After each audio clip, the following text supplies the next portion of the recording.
প্রিয়দর্শিনী মল্লিক, তার নামেও নাকি অভিযোগ আছে তিনি ৩.৫ কোটি টাকা প্রায় টিউশনি পড়িয়ে ৩.৫ কোটি টাকা ইনকাম করেছেন। এরকম কিছু খবর সামনে এসেছিল। ভাবুন, স্বয়ং সরস্বতী ঠাকুর যদি মর্তে নেমে আসেন, তিনিও হয়তো এত টাকা ইনকাম করতে পারতেন না টিউশনি পড়িয়ে, যা এই মহিলা কামিয়ে নিয়েছেন। জ্যোতিপ্রিয় মল্লিকের কথা বলছি, যে বাচ্চাদের মুখের ভাতটুকু কেড়ে নিজের পকেট ভরিয়েছিল। আজকে সেই পরিবারের মেয়ে এখন আমার নামে নাকি কেস দিচ্ছে, আমি নাকি মিথ্যাচার করছি। আমি ওয়েলকাম করছি প্রিয়দর্শিনী মল্লিকের এই পদক্ষেপকে। প্রিয়দর্শিনী মল্লিককে বিশেষ করে আমি বলে দিতে চাই, আমি ওনার বাবার মতো বুকের অসুখ দেখিয়ে, হাই ব্লাড প্রেসারের কারণ দেখিয়ে অ্যাপোলোতে ভর্তি হব না। না, আমরা ঠিক যেমনটা দেখতে পেলাম, কার্যত আপনার বিরুদ্ধে একটি এফআইআর করা হয়েছে। আপনি একটি ইউটিউবে একটি ভিডিও দিয়েছিলেন যে উচ্চ মাধ্যমিকের প্রশ্ন ফাঁস, সেই বিষয়ে বালু কন্যা আপনার বিরুদ্ধে এফআইআর করেছেন। কি বলবেন সে বিষয়ে? ব্যাপারটা এফআইআর এর বিষয়টা আমি জানতে পারলাম ফেসবুক থেকে। ওই তৃণমূলের কিছু উচ্চিংড়ারা তারা ফেসবুকে মাতামাতি করছিল এটা নিয়ে। সেখান থেকে আমি জানতে পারলাম যে আমার বিরুদ্ধে একটা এফআইআর হয়েছে। যদিও আমার কাছে অফিসিয়ালি কোনো কপি আমার কাছে এখনো পৌঁছায়নি। এই যা জানাই ফেসবুকের মাধ্যমেই জানা। তবে হ্যাঁ, সত্যি হয়তো আমি একটা অপরাধ করে ফেলেছি। ওই অপরাধটা হচ্ছে এই তৃণমূলের যে এত বড় একটা স্ক্যাম চলছে উচ্চ মাধ্যমিক পরীক্ষার নামে। শুধু উচ্চ মাধ্যমিক বলে নয়, যেকোনো পরীক্ষার মরশুম হোক, সেটা মাধ্যমিক হোক, উচ্চ মাধ্যমিক, টেট, এসএসসি, এমনকি আমি নিজে ফুড এসআইর একটা এক্সাম দিয়েছিলাম আজ থেকে ১ বছর আগে। যারা পরীক্ষা দিয়েছিল আমরা বেরিয়ে এসে ডিসকাস করেছিলাম পরীক্ষাটা, সবার প্রত্যেকের ভালো হয়েছে। আমরা পরীক্ষার হল থেকে পা যখন বাইরে রাখি, জানতে পারি ওই পরীক্ষায় কোয়েশ্চেন পেপার লিক হয়ে গেছে এবং সেই পরীক্ষাটা তখনই নাকি বাতিল করা হয়েছে। আজ অবধি আমরা জানতে পারলাম না সেই পরীক্ষার রেজাল্ট কি। এমনকি সিআইডি তদন্ত চলছিল। আমরা যারা সৎভাবে নিষ্ঠার সাথে পড়াশুনো করেছিলাম, ৩৬৫টা দিন, একটা বছর নিষ্ঠার সাথে প্রিপারেশন করে, আমার মতো আরো অনেক ছেলেরা যারা এরকম পরীক্ষা দিয়েছেন, ছেলেমেয়েরা, তারা নিষ্ঠার সাথে গিয়ে পরীক্ষা দেওয়ার পরে যখন জানতে পারলো কোনো দুষ্কৃতী, কোনো শাসক দলের হোক কিংবা যারাই হোক, কিছু এই কুকর্ম করেছে, কিন্তু কিছু দুষ্কৃতির কারণে সেই পরীক্ষাটা আমাদের ভেস্তে যায়। কিন্তু সেদিন যারা ওই কুকর্মটা করেছিল তারা আজকেও খোলা আকাশের নিচে ঘুরছে বলে আমার বিশ্বাস। এবং আমরা যারা সৎভাবে নিষ্ঠার সাথে পরীক্ষা দিয়েছিলাম, আমাদের ভাগ্যের পরিহাস আজকে তোমরা দেখছো। শুধু তাই, আমার সেইখান থেকে মনে হয়েছিল আমি একটা অপরাধ করে ফেলেছিলাম। যে তৃণমূল পরীক্ষার নামে এই দুর্নীতিগুলো যেরকম চালায়, যেভাবে নিজেদের পকেট ভরায়, সেটা প্রশ্নপত্র, আসল প্রশ্নপত্র ফাঁস করে হোক, কিংবা প্রশ্নপত্র দেওয়ার নাম করে এই ছাত্রদের কাছ থেকে টাকা নিয়ে ভুল প্রশ্নপত্র বিলি করা, এইসব করে যে একটা র্যাকেট চলছে, সেই র্যাকেটটাকে আমি সবার সামনে এনে দিয়েছি। এবং তার জন্য ওই চালচোর যে ছিলেন জ্যোতিপ্রিয় মল্লিক, যে ১ বছর ধরে ১ বছরের উপরে উনি জেলে ছিলেন, তার কন্যার হঠাৎ মনে হলো, তার সুকন্যা, খুব সম্ভবত ওর নাম প্রিয়দর্শিনী মল্লিক, তার নামেও নাকি অভিযোগ আছে তিনি ৩.৫ কোটি টাকা প্রায় টিউশনি পড়িয়ে ৩.৫ কোটি টাকা ইনকাম করেছেন। এরকম কিছু খবর সামনে এসেছিল। ভাবুন, স্বয়ং সরস্বতী ঠাকুর যদি মর্তে নেমে আসেন, তিনিও হয়তো এত টাকা ইনকাম করতে পারতেন না টিউশনি পড়িয়ে, যা এই মহিলা কামিয়ে নিয়েছেন। আজকে এই মানুষটি, যে জ্যোতিপ্রিয় মল্লিকের কথা বলছি, যে বাচ্চাদের মুখের ভাতটুকু কেড়ে নিজের পকেট ভরিয়েছিল, নিজের পরিবারের সম্পত্তি বাড়িয়েছিল, আজকে সেই পরিবারের মেয়ে এখন আমার নামে নাকি কেস দিচ্ছে, আমি নাকি মিথ্যাচার করছি। আমি ওয়েলকাম করছি প্রিয়দর্শিনী মল্লিকের এই পদক্ষেপকে। দেখুন, এটা না সরকারি একটা দলিল হয়ে থাকবে। আমি হয়তো ইউটিউবে আজকে বলছি যে আমি কোনো অন্যায় করিনি, আমি সৎভাবে একটা ভিডিও সবার সামনে এনেছি। কিন্তু এই এফআইআর করার দরুন একটা জিনিস সরকারিভাবে এবারে প্রমাণ হয়ে যাবে, আমি যেটা করেছিলাম সেটা কিন্তু কোনো মিথ্যাচার নয়। আমি যা তথ্য সামনে পেয়েছি সবটাই মানুষের সামনে রেখেছিলাম। এবং আশা করছি যদি এই কেসটি যে কোনো ভবিষ্যতে কোনো কোর্টে যায়, সেটা হাইকোর্ট হোক, কোনো ডিস্ট্রিক্ট কোর্ট হোক, এইসব জায়গায় যদি যায়, সেখানে প্রমাণিত হবে সেদিন আমি সত্যি ছিলাম আর তৃণমূলের যারা এই র্যাকেট চালায় তারা মিথ্যে ছিল। এবং আরেকটি জিনিস যেটা না বললেই নয়, অনেকেই প্রশ্ন করছেন আমি তদন্তের মুখোমুখি হব কিনা।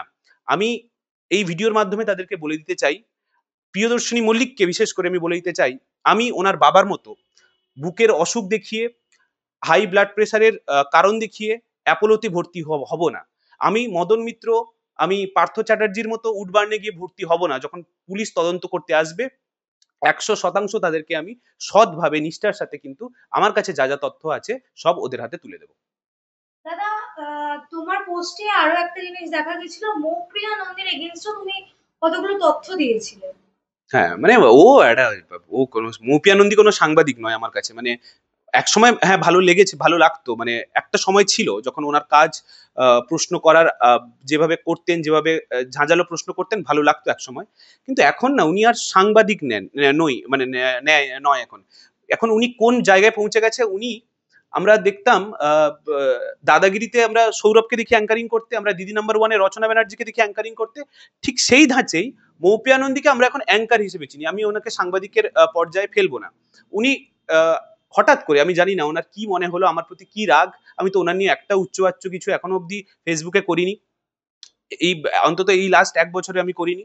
হঠাৎ উনি সুদীপ রাহার পোস্টে, তৃণমূলের একটা উচ্চিংড়ে ওই ত্রিপুরার কেসে মার খেয়ে রাস্তায় গড়াগড়ি করছিল, ওই ছেলেটির কমেন্টে হঠাৎ করে লেখেন যে আমি নাকি একটি প্যাথোলজিক্যাল লায়ার, আমি নাকি মৌপিয়া নন্দীকে এইটা অ্যালিগেশন লাগিয়েছি, উনি নাকি জি 24 ঘন্টায় আমাকে কাজে রাখেননি বলে আমার নাকি ওনার উপর রাগ, ইত্যাদি ইত্যাদি।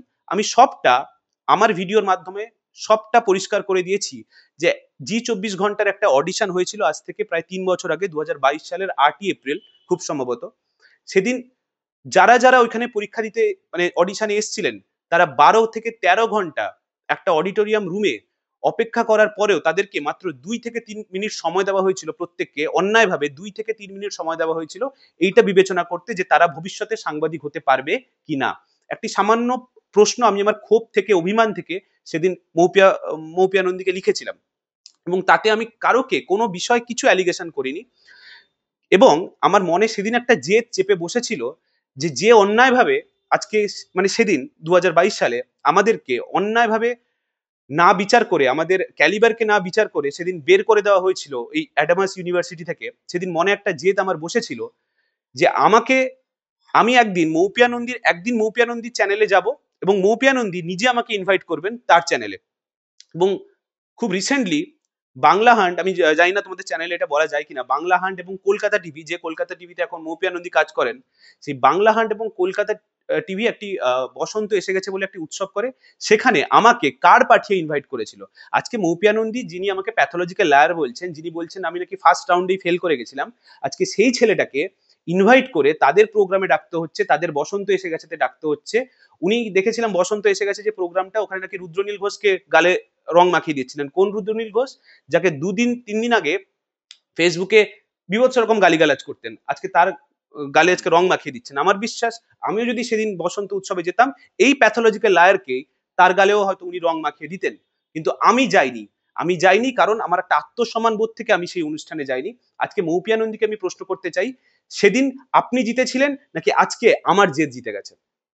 দাদা, ঠিক সেই জায়গায় দাঁড়িয়ে একটি প্রশ্ন আবারও উঠে আসছে যে শাসক দলের বিরুদ্ধে যেই মুখ খুলবে তার উপরই কোথাও না কোথাও ভাবে বিভিন্ন দিক থেকে আক্রমণ নেমে আসছে। সে সাংবাদিক বলুন বা আপনাদের মতন যারা বিভিন্ন ধরনের ইউটিউব ভিডিও করছে তাদের কথা বলুন, কিংবা বিভিন্ন নেতা নেত্রী। দেখুন, শিরদাঁড়া সোজা রাখার তো একটা দাম চুকাতেই হবে, আমরা সেটাই চুকাচ্ছি। আমরা কিছুদিন আগে দেখেছিলাম একটি ইন্ডিপেন্ডেন্ট চ্যানেলের রোজিনা বলে ওনার নাম, ওনার উপরে আক্রমণ করা হলো। আমরা আরেকটি ইন্ডিপেন্ডেন্ট চ্যানেলে দেখেছিলাম সঙ্গীতা বলে একটি মেয়ে, তার উপরে আক্রমণ করা হলো।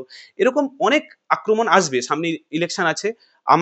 আমার নামে এফআইআর করা হয়েছে, এবং আমি আজকেই খুব রিসেন্টলি খবরটি যে সৃজন ভট্টাচার্যকে যাদবপুর থানায় ডাকা হয়েছে বিনা কারণে, জাস্ট ফর হ্যারাসমেন্ট। এই কাজগুলি করা হচ্ছে, এবং 2026 অব্দি যতদিন এই ভোটের কারসাজি চলবে ততদিন আমাদের উপরে তীব্রভাবে আরো শাসক দল আরো আমাদের উপর অ্যাটাক করা শুরু করবে। আমাদেরকে এটা সামলাতে হবে, আমরা যখন রাজনীতিমুখী হচ্ছি আমাদেরকে এগুলো নিয়েই চলতে হবে।